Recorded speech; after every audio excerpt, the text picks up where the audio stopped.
Thank you. Thank you. Hi, everybody. As a documentary filmmaker, seeing this many bodies in a theater makes me feel very good. So thank you. And it's the yes. afternoon too. It's great. Thank you. So for someone who has a very sort of loose memory of Mr. Rogers, because I know we're of, the same generation for sure. Like, for all these years before you started working on this movie, what did Mr. Rogers mean to you? What was the idea of Mr. Rogers to you? I mean, I loved him as a kid, but mainly I had like a residual warm feeling about him more than I had a strong specific memory. And, you know, I loved Eddie Murphy's Mr. Robinson Neighborhood. And I feel like a person's relationship with, if you grew up watching Mr. Rogers, your relationship mirrors your own emotional development. You know, as a child, you're open emotionally, and he was always open, and kids connect with him in that way. When you're a teenager or a young adult, you really are trying to hide your emotions, or you're out of sync with your emotions, and you make fun of Mr. Rogers, which I did. And then as you get older, hopefully, you reestablish your connection to your feelings. I've got kids, you know, you start to kind of re-experience these things. And certainly there's an experience of having children that reconnects you with those earliest memories. But making this film was revisiting a character for whom, next to my family, might be the oldest relationship I have. Sure. You know, yeah. I started watching when I was 1. He went on TV when I was 6 months old.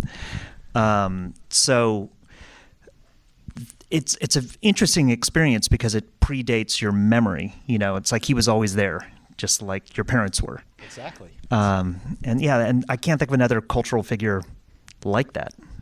Like, you know, like if you had Electric Company, you had Sesame Street. Those were groups, and there were, you know, the Jim Henson angle. But this is, I mean, it's Fred Rogers. It's one person, and like he was the center of it all. Well, and there was the uniqueness to the way he did the show too. He never said, "Hey kids," it was like, "How are you doing?" It was always speaking to a single child and giving enough space and silence for that child to fill in their own thoughts and words and emotions back. Mm-hmm. And so when Fred encountered children in the real world, which he did virtually when he was out in public, any child who saw him had to go talk to him. You know, and he was one of the most famous people in America. And Fred acknowledged every encounter with a child as a real recognition of a pre-existing relationship. You know, you're my friend from the neighborhood. You know, do you visit me there? You know, that it was this sense of we know each other, because to the child, they did know him, you know, and he got, for instance, an incredible amount of mail. And he responded to every letter he got.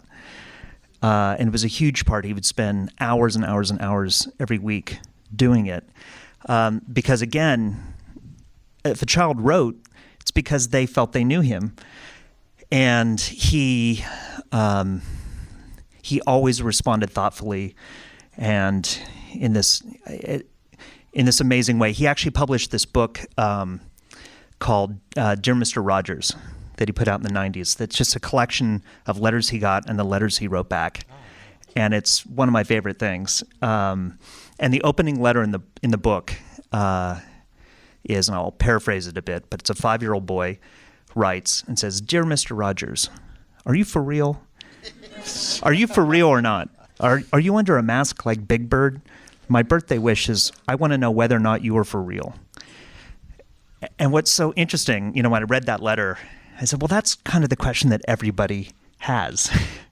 Everybody, when they find out I was working on this film, everybody asks some version of, so what's the deal with that guy? You know, sure, you know, he's not like anybody you probably know in your life. He was an unusual person and totally unique. And, screening the film, particularly for people who aren't paying close attention, they're waiting for the giant skeleton to come out of the closet in the second act of the film, Yep. And the revelation is that not only is he Mr. Rogers, but he's actually a better version of Mr. Rogers. He's a more willful, intellectual, seeking, dimensional version of what that character was. Growing up for a long time, after I watched the show when I was younger, I felt like he was square. You made fun of him. I mean, definitely the Eddie Murphy thing was a big reason for that. But this theater is full of people. And for Mr. Rogers, why?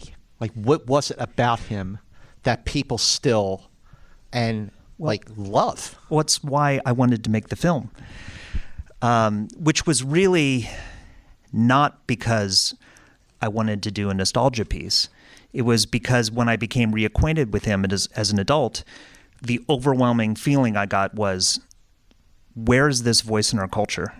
It was just this overwhelming sense of this adult, empathetic voice that was helping us process, as he would say, the difficult modulations of life, of which there are many these days, but just also a voice that spoke for civility, what I tend to call his philosophy of radical kindness. But I think he would have talked about it as grace, from his religious background. He talked about the idea of grace all the time, but the biblical version of grace, which is doing good unto others, even if they don't deserve it. It's really a completely blind investment of kindness out there in the world, with no expectation of anything back. You could have just made a biography of Fred Rogers, and that's not what this is. I mean, it is a little, but when did it hit you? When did you have that epiphany of, I know how to make this movie, this is how I'm going to do it? And how did his family respond to that? I had that epiphany at the beginning. Oh, right in the beginning. Yeah. I mean, that was it. It was like, this is about a voice and ideas. And when I first met with Joanne Rogers, who's amazing, we went to Pittsburgh, and I sat down with her and I said, I don't want to make a film about the biography of Fred Rogers. I want to make a film about the ideas of Fred Rogers. And she smiled and she said, Fred would love that, because he always said if anybody made a film out of his biography, it'd be the most boring film of all time. So she liked it, and it's something that I think Fred himself struggled with, which is to be taken seriously. Sure. To understand that simple doesn't just mean simplistic or superficial. Simple and deep was the thing he was doing. There was so much depth to every decision he made, again and again. I mean, he was such a perfectionist about things. I mean, for instance, I wish I'd gotten this in the film. It was like an interesting detail that it's very telling, that he always wanted his shows to be evergreen and that they could be shown for generations, and they're very consistent. They actually could. Yeah. And if there were things he had done in old episodes, like by the mid-'70s, he felt if he had said he instead of they, if he had presumed a male pronoun, he put on his old clothes and shot inserts and fixed old episodes. Can you think of anybody else in TV history doing that? No. So because he wanted to feel 100% confident that every episode was up to the most current standards of his own moral point of view and of the standards of, the state of childhood development at that moment. The other kids programs, they're very much for kids. I can't think of an example at the top of my head, but watching the footage of Mr. Rogers right now, and when I saw the film back at Sundance, I am thinking of how comforting it is as a grown-up, how relatable it is for the way he talks. That, yeah, sure, 2 to 6 year olds will dig it, but a 49-year-old guy will dig it too. And I was really kind of blown away by how relevant he was for grown-ups just as much as kids. Well, I mean, he was always speaking for two different people, the child watching, but also the person in the back of the room watching, and that at the peak of his viewership in the mid-1970s, he was watched in one of every 12 households in America every day. And as a show for 2 to 6-year-olds, that means there were a lot of people who are not 2 to 6 that were watching that show. And I didn't even think about this in the beginning, but the number of people I've met who said they learned English watching his show, or, came to understand our culture watching his show. But to get to that point, I think it was not just a moral point of view and a strong moral sense that he had that might speak to us, or sense of civics, but it was also a sense of helping us process difficult times, which I think was something that was so central to what he wanted to do, to help kids navigate their fears, because he believed that fear was an incredibly destructive force that would lead to things like hatred and anger and resentment. So he wanted people to not, he wanted children, but it works for adults too, to not just ignore these bad things that happen or try and forget them, but actually think about what they mean, try and understand them, and then move on. Like I was taken with the conversation about divorce, and this is a kid show, and the way he was talking about it was very like I was comforted too listening to him talk about this, and I felt like this really, for all these years I felt like I misunderstood Fred Rogers until I saw this film. Well, you were watching it when you were 5 years old. Well, that's true. So, I mean, I don't know if anybody, certainly the kids in the room, probably didn't understand the overtones of what he was doing. I certainly didn't. And there were so many more, things that were subtle, things that are more obvious. But I don't think, I think the subtlety was actually very important to him. That, if he had said, I'm, doing an anti-war episode, that wasn't his way, and it wasn't what he was trying to do. He wasn't trying to push a political point of view or an agenda. He was trying to push a human and a moral point of view. Right.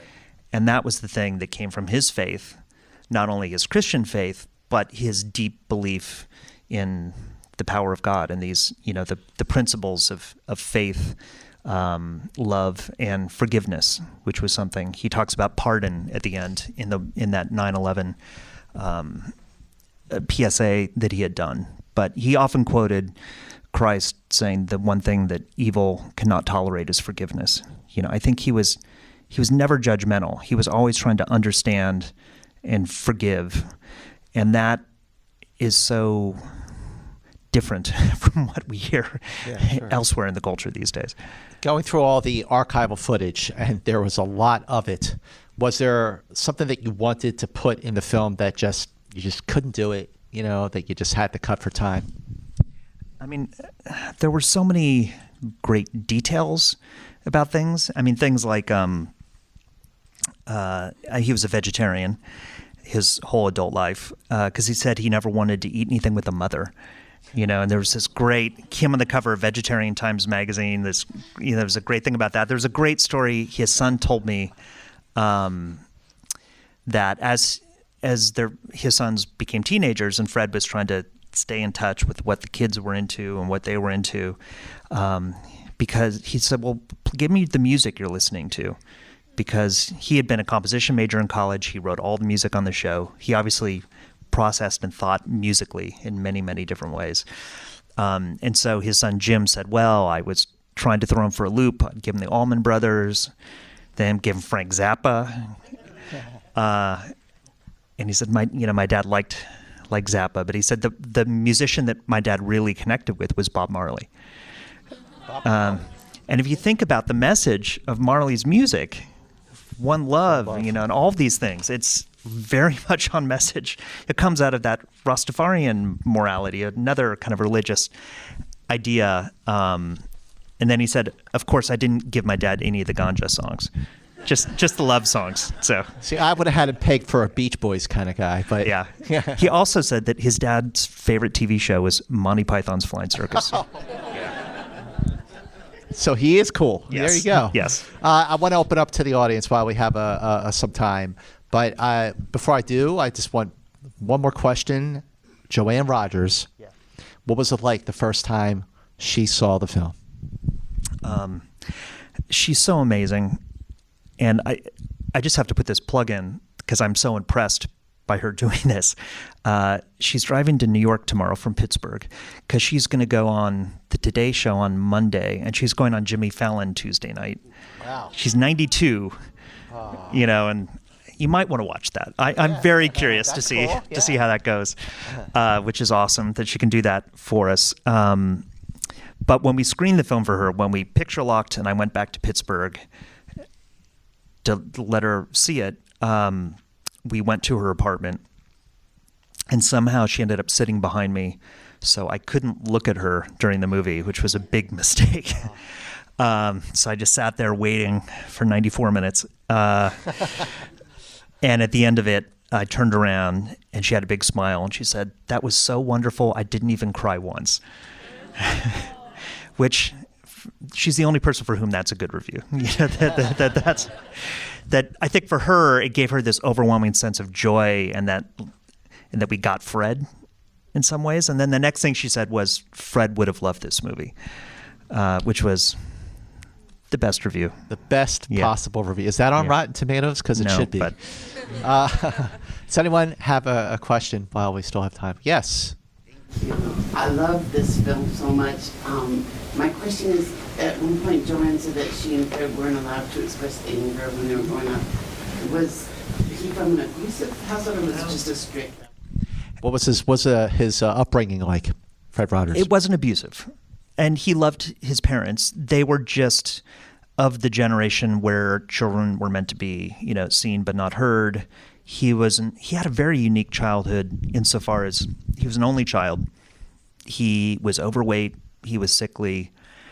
He also was at that crucial age of 6, 7, right when the Lindbergh kidnapping happened, for those of you who remember, 1937 maybe, where affluent families, and Fred came from an affluent family, were afraid their children might get kidnapped because that's what had happened. So they kind of kept him under latchkey. They were hyperprotective over him. So he was really isolated in a big way. And I think that, and kind of a lack of, there was no value put on expressing emotions. And if anything, was discouraged. The other thing that happened in his childhood that I think was really informative was when he was 12, his parents adopted a baby. So that's Lainey, who we interview in the film, also known as Lady Elaine. That's where the name came from. And he not only had that experience of being an only child, but he then, as a 12, 13, 14, 15-year-old, had a front row seat to see a baby grow up and to really witness that from a way that most children don't. Well, ladies and gentlemen, so it's the summer, and there's a lot of big movies out there, and this film is a wonderful movie that everyone should see, and the best way to do that is to spread the word. And how do you do that these days? Social media. So make sure you go on Twitter, you go on Facebook, you go on Instagram. I don't know if you're still using MySpace in the back, whatever floats your boat. But please do spread the word about Won't You Be My Neighbor. And thank you very much, Thank you Morgan Neville. so much, everybody. Appreciate it.